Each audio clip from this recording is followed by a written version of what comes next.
নমস্কার বন্ধুরা, আজকে আমি আপনাদের সাথে নিরামিষ একটা ওটস দিয়ে দুর্দান্ত স্বাদের কেক বানিয়েছি, সেটাই আজকে আপনাদের সাথে শেয়ার করব।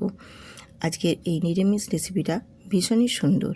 আপনারা স্টেপ বাই স্টেপ পুরোটা ফলো করো, আশা করছি ভালো লাগবে।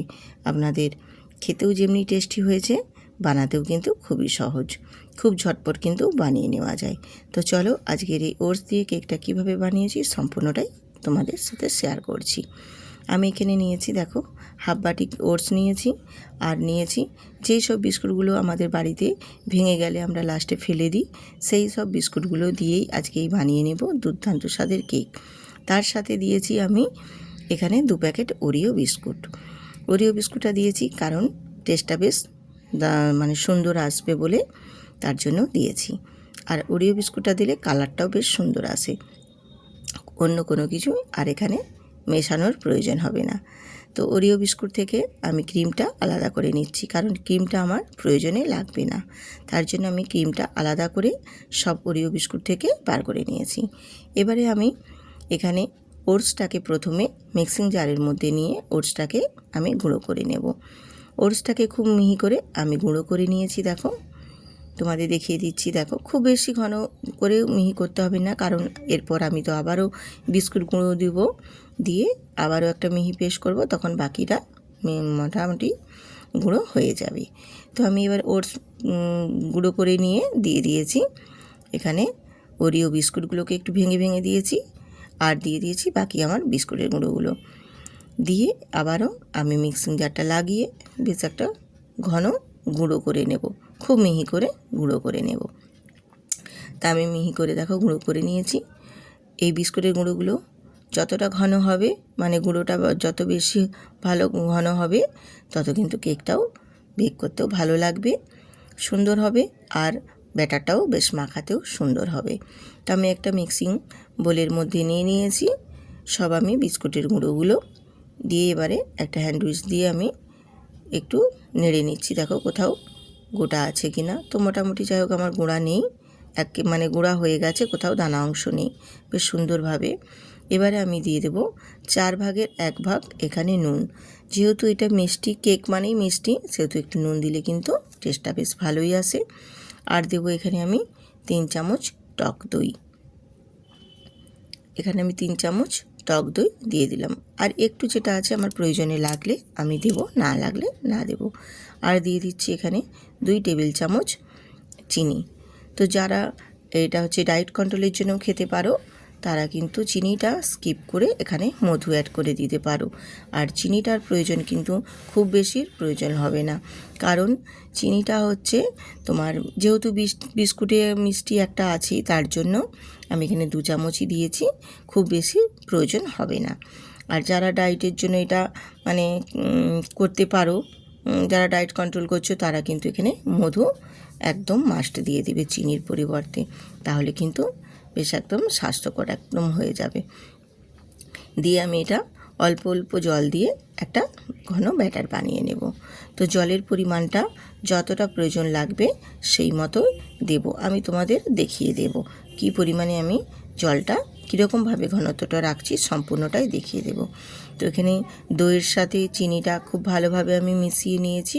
যেহেতু আমি এখানে চিনির মানে গুঁড়ো করে নিইনি, দানা চিনিটাই দিয়েছি, তার জন্য আমি আগে চিনিটা বেশ ভালোভাবে মানে করে নিয়েছি, মাখিয়ে নিয়েছি, মিক্সড করে নিয়েছি। চিনিটা মিশে যাওয়ার পর আমি এখানে দিয়েছি 1 বাটি হচ্ছে ময়দা দিয়েছি। ময়দাটাও আমি ওই বিস্কুটের গুঁড়োর সাথে বেশ ভালোভাবে মিশিয়ে নিচ্ছি, অল্প অল্প একটু জল দিয়ে। তো জলের পরিমাণটা যতটা লাগবে সেই পরিমাণে কিন্তু দিতে হবে। আর দিয়ে দিলাম এখানে ছোট একটা কাঁচের বাটির 1 বাটি আমি সাদা তেল দিয়েছি। তেলটা দিয়েও আবারও আমি সমস্ত কিছু বেশ ভালোভাবে মিক্সড করে নেব। আর কেকের ব্যাটারটা যখন রেডি করবে, তখন কিন্তু একইভাবে একই প্রসেসেই কিন্তু ঘুরিয়ে ব্যাটারটা রেডি করতে হবে, তাহলে কেকটা কিন্তু বেক করার সময় খুব সুন্দরভাবে ফুলে উঠবে। এইভাবে অনাব্রত কিন্তু কেকটা একই প্রসেসে ঘুরিয়ে ঘুরিয়ে কেকের ব্যাটারটা রেডি করতে হবে। আমি এখানে কেকের ব্যাটারটা, দেখো, রেডি করে নিয়েছি। আমার এখানে আরেকটু অল্প জল লাগবে, তার জন্য আমি আবারও 3 চামচ জল দিলাম, দিয়ে আবারও আমি ব্যাটারটা রেডি করে নিচ্ছি। ব্যাটারটা মোটামুটি দেখো রেখেছি। এই পর্যায়ে আমি এবারে এটাকে একটু ঢাকনা দিয়ে ঢেকে রেখে দেব, যাতে করে একটু সেট হয়ে যায়। তো আমি ঢাকনা দিয়ে ঢেকে মিনিট 10 মতো রেখেছিলাম। 10 মিনিট পরে আবারও ফিরে এসেছি। মোটামুটি অনেকটাই ব্যাটারটা আমার সেট হয়ে গেছে। এবারে আমি এর মধ্যে দিয়ে দেব হাফ চামচ বেকিং পাউডার দিয়েছি, আর দেব 4 ভাগের 1 ভাগ বেকিং সোডা দিয়ে, আর এখানে আমি ভ্যানিলা এসেন্স দিয়েছি, 4 ভাগের 1 ভাগই দিয়েছি। এটা একটা সুন্দর ফ্লেভার আসার জন্য। তোমরা যদি নাও দিতে চাও কোনো অসুবিধে নেই, না হলেও কেকটা কিন্তু খুব সুন্দরভাবে রেডি হবে। শুধু আমি দিয়েছি আমার বাচ্চাদের জন্য একটা সুন্দর ফ্লেভার থাকলে ওরা খেতে বেশ পছন্দ করে। তো তার জন্য আমি এখানে ভ্যানিলা এসেন্স দিয়ে একটু অল্প জল দিয়ে বেশ ব্যাটারটা মাখিয়ে রেডি করে নিয়েছি। দিয়ে এবারে ব্যাটারটা আমি এক সাইডে রেখে দিলাম। কেকটা বেক হওয়ার আগেই কিন্তু আমি বেকিং সোডা বেকিং পাউডারটা দিয়ে আমি ব্যাটারটা রেডি করেছি। আর এপাশে আমি দেখো যেই বাটিটাতে আমি কেকটা বেক করব, সেই বাটিটায় আমি প্রথমে তেল দিয়ে সাদা তেল আমি মাখিয়ে নিয়েছি, দিয়ে তার উপর একটু ময়দা ছড়িয়ে পুরো বাটিটা বেশ ভালোভাবে মাখিয়ে নিয়েছি। এবারে আমি কেকের ব্যাটারটা ওই বাটিটার মধ্যে ঢেলে দেব।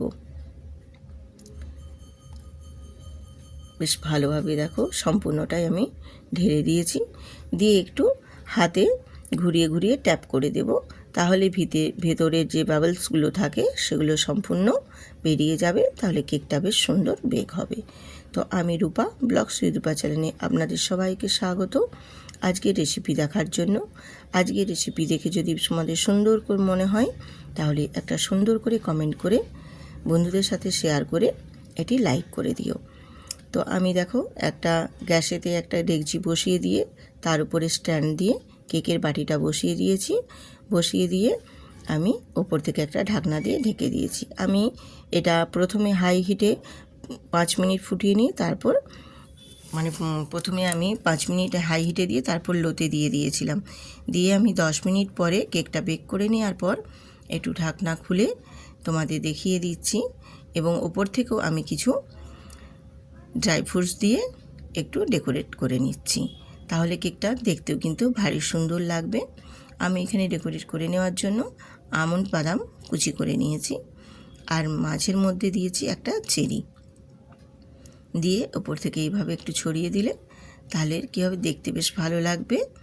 10 মিনিট কেকটা বেক করে নেওয়ার পর তারপর আমি ডেকোরেট করে নেওয়ার পর আবারও আমি ঢেকে দিয়েছিলাম 20 মিনিট।